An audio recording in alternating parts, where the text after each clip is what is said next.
இந்த ஒரே ஒரு சீக்ரெட் மட்டும் உங்களுக்கு தெரிஞ்சா போதும், உங்களோட வீக்லி டயட் சார்ட்டை நீங்களே ப்ராப்பராக பிளான் பண்ணிக்கலாம். ஸோ மறக்காம பேஜை ஃபாலோ பண்ணிக்கோங்க. அப்போ தான் ஃபர்தர் அப்டேட்ஸ் உங்களுக்கு கிடைக்கும். இன்னைக்கு இந்த வீடியோவில் ஒரு முக்கியமான டாபிக் பற்றி டிஸ்கஸ் பண்ண போகிறோம். போர்ஷன் கண்ட்ரோல் பற்றி நிறைய பேர் வீடியோ போடுங்கன்னு கேட்டிருந்தீங்க. என்னால் ஃபுல்லாக ஒரே வீடியோவில் கவர் பண்ண முடியாது. ஸோ நான் 2 பார்ட்டாக போடுறேன்.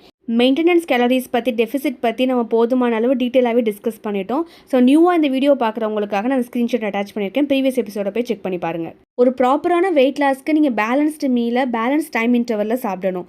ஒரு நேரம் நிறைய சாப்பிட்டு இன்னொரு நேரம் சாப்பிடாம இருக்கிறது பேர் ப்ராப்பர் வெயிட் லாஸ் கிடையாது. இந்த ஸ்க்ரீன்ஷாட்டில் தெரியிற மாதிரி உங்கள் ஃபுட் இன்டேக்கை இத்தனை இன்டர்வலில் நீங்கள் ஸ்பிட் பண்ணி சாப்பிடணும். நீங்கள் ஃபுட் இன்டேக் பண்ணுற கேலரிஸை எப்படி ஸ்பிட் பண்ணணும்னா, உங்கள் டெஃபிசிட் கேலரிஸில் இருந்து நீங்கள் எத்தனை மேஜர் மீல் சாப்பிட்றீங்களோ அதால் டிவைட் பண்ணிக்கணும். ஃபார் எக்ஸாம்பிள் இந்த ஸ்க்ரீன்ஷாட்டில் கொடுத்த மாதிரி இப்போ நான் என்னோட கேலரிஸ்லேருந்து 4ஆக ஸ்பிட் பண்ணியிருக்கேன். அண்ட் அந்த 4th மீல் நான் 2 டிவைட் பண்ணியிருக்கேன். ஒன்று மிட் மார்னிங் அண்ட் மிட் ஈவினிங்க்கு. இந்த மாதிரி ஸ்பிட் பண்ணிவிட்டு இப்போ பிரேக்ஃபாஸ்ட்டுக்கு இவ்வளோ தான் கேலரி வருதுன்னா அதுக்குள்ளே நீங்கள் சாப்பிட ட்ரை பண்ணணும்.